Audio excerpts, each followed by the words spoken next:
Cecilia es la profesora responsable de este ciclo de 3 charlas que comienzan este miércoles, se extiende por 2 miércoles más y que van a abordar bueno, todo lo que se puede hacer desde el mercado, desde el mundo de la investigación en realidad, y tal vez posteriormente en el mercado, ¿por qué no? Vinculado al cannabis y a la regulación del mercado que hizo Uruguay. Yo le decía a mis compañeros más temprano, imaginando cómo sería la charla y contándoles cosas que te iba a preguntar, Uruguay está ante una posibilidad como país de desarrollar una industria farmacéutica de vanguardia en relación a básicamente al cannabis. ¿Es así? ¿Se brinda la posibilidad, hay una posibilidad de estar investigando y llegar a algo, o es una visión muy optimista la mía?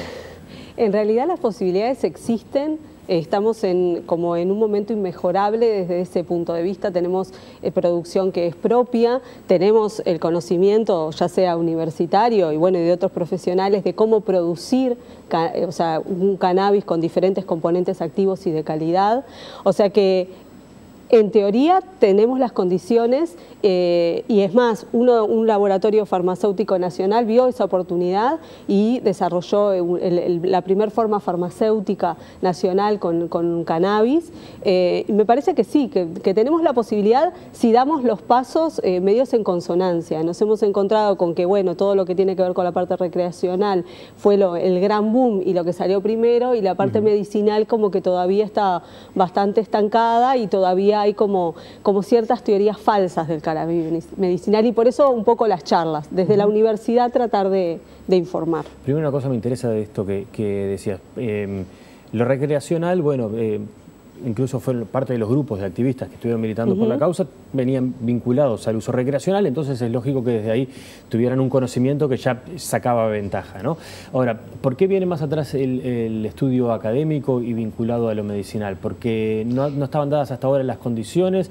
¿Porque en la reglamentación de la ley todavía ha habido alguna tranca y se ha demorado para que los investigadores tengan acceso pleno y en las condiciones de estudio y de laboratorio y demás correspondientes para llevarlos adelante? Creo que también tiene que ver con los preconceptos que existen sobre el cannabis. O sea, hay mucha gente que todavía piensa que el cannabis no tiene propiedades medicinales, que no puede ser utilizado para mejorar o tratar ciertas patologías, y debido a eso quizás los otros grupos, que son los grupos de pacientes, no han encontrado el respaldo suficiente como para desarrollar iniciativas que permitan una investigación seria, como lo hablábamos antes. En el mundo existen ciertas investigaciones, pero a veces el número de pacientes no es el adecuado, el rigor científico de la investigación tampoco lo es, entonces desde aquí todavía decimos no existe evidencia, cuando en realidad evidencia existe, o por lo menos es como la evidencia base que diría, bueno, esto vale la pena ser investigado. Y estamos, como te decía, en las mejores condiciones como para hacerlo. Cuando Cecilia dice que en el mundo hay estudios hechos, pero que no tienen, por ejemplo, el rigor científico, no es porque se esté parando 2 escalones más arriba y porque la Academia Uruguaya sea mejor, sino porque en esos otros mercados no se ha podido acceder de manera legal ni a la sustancia, ni a la semilla, ni a la planta, y entonces no se sabe, y además no se han podido hacer las pruebas abiertamente y con todas las garantías que exige el procedimiento científico y médico en este caso. Estamos hablando de potencial medicinal. Yo he escuchado hablar, y lo comentamos hoy más temprano, sobre todo de la epilepsia refractaria. Va a ser una de las charlas de este ciclo, que van a ser 2 charlas por 2 temas a tratar en realidad cada uno de los miércoles.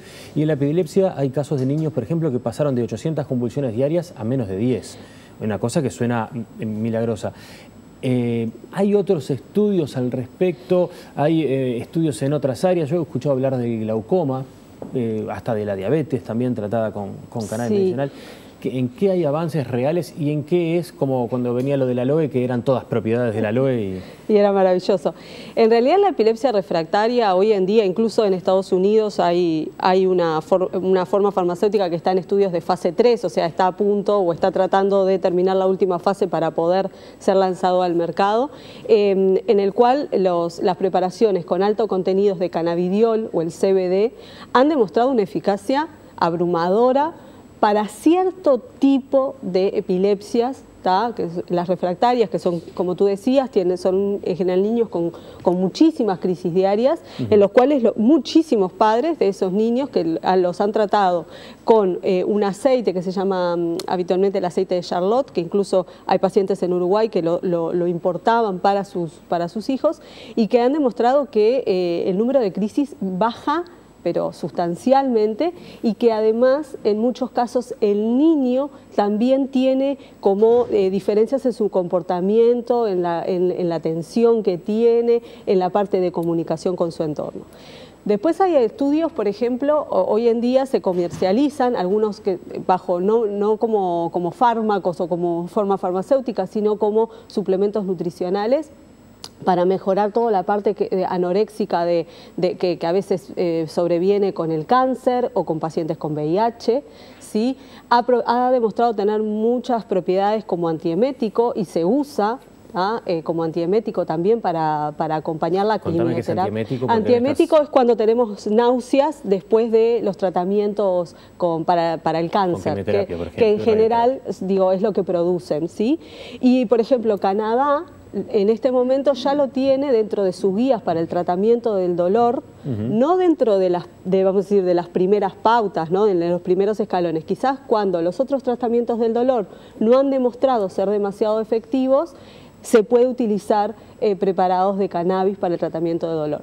Esos son los que tienen como mayor evidencia, pero hay evidencias menores. Ya te digo, a veces lo que nosotros decimos in vitro, o sea, probando con células, o a veces en modelos animales como ratones o ratas, en patologías como el Alzheimer, como la diabetes, ¿sí? En el glaucoma. Lo que pasa es que todavía lo que no hay es un estudio formalizado en humanos que permita decirle a la comunidad científica, bueno, podemos ir por este lado. Y por eso capaz que las compañías farmacéuticas todavía tampoco están muy interesadas, pero sí creo que para los profesionales uruguayos debe ser visto esto como una gran oportunidad. Lo que explica Cecilia es así, ¿no? Primero, cuando alguien quiere experimentar algo para que se transforme en medicamento autorizado para la venta al público, primero tiene que cumplir con una serie de procedimientos académicos, con la experimentación en animales y finalmente se llega a la experimentación en humanos. Ahora, yo veo que todo eso es un proceso que lleva un tiempo y demás. Y tengo un familiar que lo está precisando o que sé que tiene, sea la epilepsia refractaria, o sé que tiene unos dolores en las articulaciones y me dijeron que es bueno para el dolor.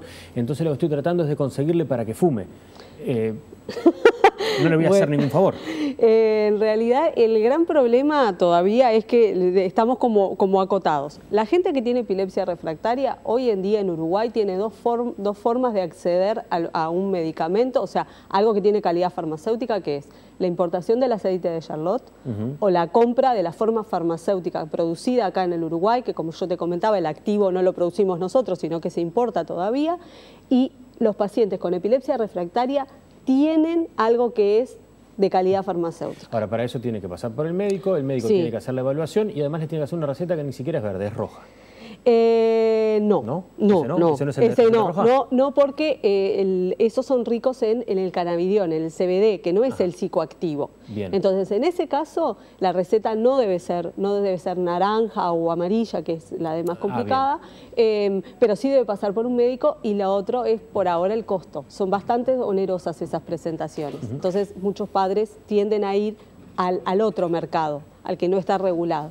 Y ahí se ponen, por ejemplo, a no saber qué le están dando o con qué componentes está ese aceite, por ejemplo, que le pueden estar dando a sus hijos, Exactamente, ¿no? Y eso es lo más problemático. Te quiero preguntar, porque bueno, todos estos temas que estamos hablando nosotros van a ser parte de este ciclo de charlas que va a ser en el Centro de Estudios de Seguridad Social, que está en 18 de Julio y Rivera.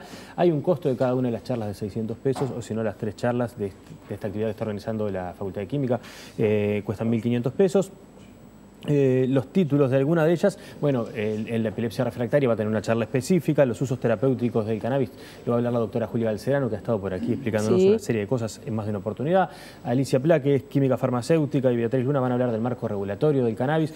Hay una cantidad de cosas, pero te voy a preguntar las dos que yo no conozco y los nombres me resultaron más impenetrables para poder explicar de qué se tratan. El doctor Carlos García, pasado mañana, este miércoles, va a estar hablando de farmacognosia del cannabis y tú vas a estar hablando de farmacodinamia. Bueno, farmacognosia... Eso es lo que a mí me suena más académico. Bueno, por eso, porque en realidad también es un poco, es que la academia comience a hablar de este tema de una forma formal, vamos a decir. Farmacognosia es conocer la planta, como yo te decía, caracterizarla y saber cuáles son sus activos y cuáles puedo, vamos a decir, extraer dependiendo de las condiciones. Mi parte es cómo esos activos funcionan adentro de nuestro organismo y para qué patologías se pueden llegar a utilizar. Y la directora del departamento, que es la doctora Marta Vázquez, que habla de farmacocinética, es cómo esos activos, una vez que entran a nuestro organismo, se comportan y con qué otras cosas pueden interactuar. Me quedó una sola cosa pendiente y es, ¿puedo ir yo, puede ir cualquiera de mis compañeros a las charlas o tengo que estar vinculado a la Facultad de Química o tengo que en realidad la idea de las charlas de educación permanente son para, o sea, como para divulgar temas. Por lo que tengo entendido, ya el cupo está como muy sobre el número, sí, porque obviamente es un tema que despierta mucho interés, pero eso no quita que capaz que lo podamos repetir para llegar a un público mayor. Muchísimas gracias, Cecilia. No, por favor, un gusto. Y éxitos en estas charlas.